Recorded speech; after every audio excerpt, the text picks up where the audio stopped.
Alright guys, I wanted to make this video to show you some alternate ways, well, one alternate way to write domain and range. You'll see it on one of the answer keys. We'll talk about this throughout the year, and we're gonna start leaning more towards writing it this way because you'll see it written this way in higher end mathematics. So the way that we talked about writing a domain is, let's say that the domain is everything above 0, or sorry, everything to the right of 0. So we would normally say, this is the way we learn, we said x is greater than or equal to 0. Okay, so all of the x's are from 0 all the way to positive infinity. So the other way to write this, so we write x, and we write this little symbol. This is an element symbol. Okay, so it exists, x exists in a range of numbers, and this is how we write our range of numbers. We start with the 0, okay, comma, and we go until we hit the other number. Well, in this case, it's 0 on up to infinity.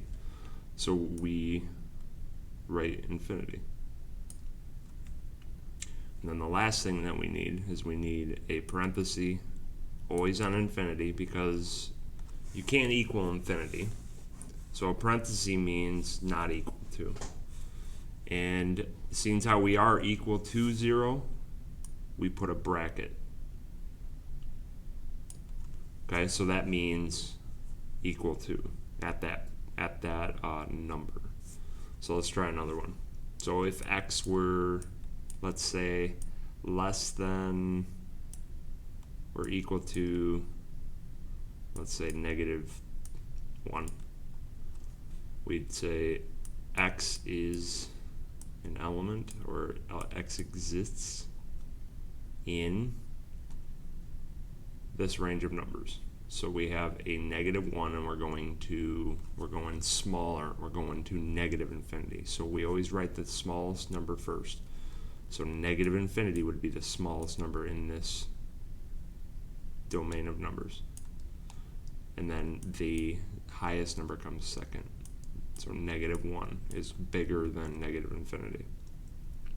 So we are equal at -1, so we put a bracket and then parenthesis at the negative infinity, because again, we can't equal an infinity.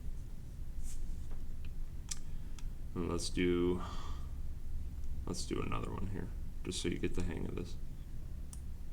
And like I said, we'll talk about it more, but if I say x is greater than, not equal to, 5,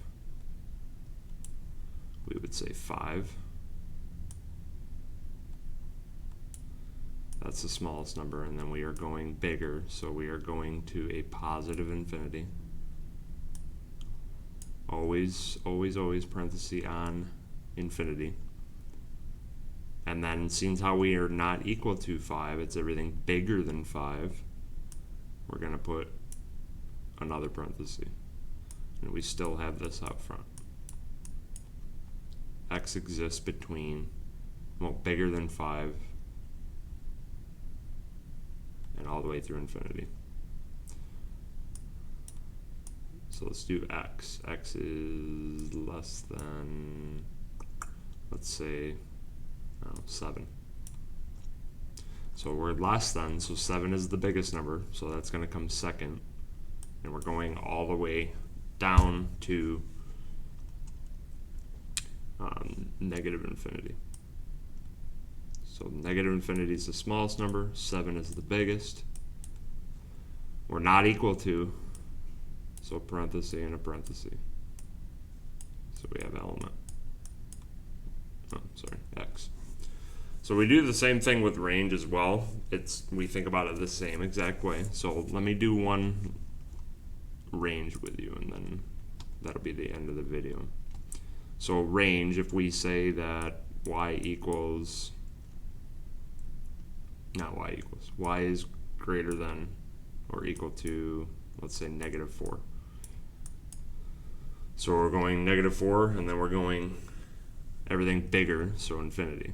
So again, -4 is the smallest number. Infinity is the biggest number.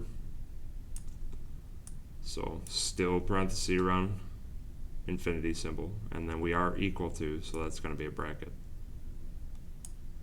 Now we say y exists between -4 and infinity.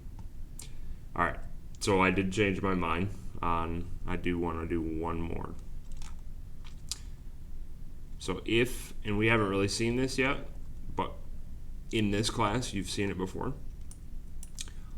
Let me say that the domain exists between, let's say, 8 and -1. So if I told you that the domain was between -1 and 8, so equal to -1 and less than 8, this is how we would write that. X exists between -1 and 8. So smallest number first, biggest number second. This is not equal to, so parenthesis, and this is equal to. Now we have a bracket. And that is it. So we'll talk about this throughout the year, and we will add some more ways to look at these two. So that's it.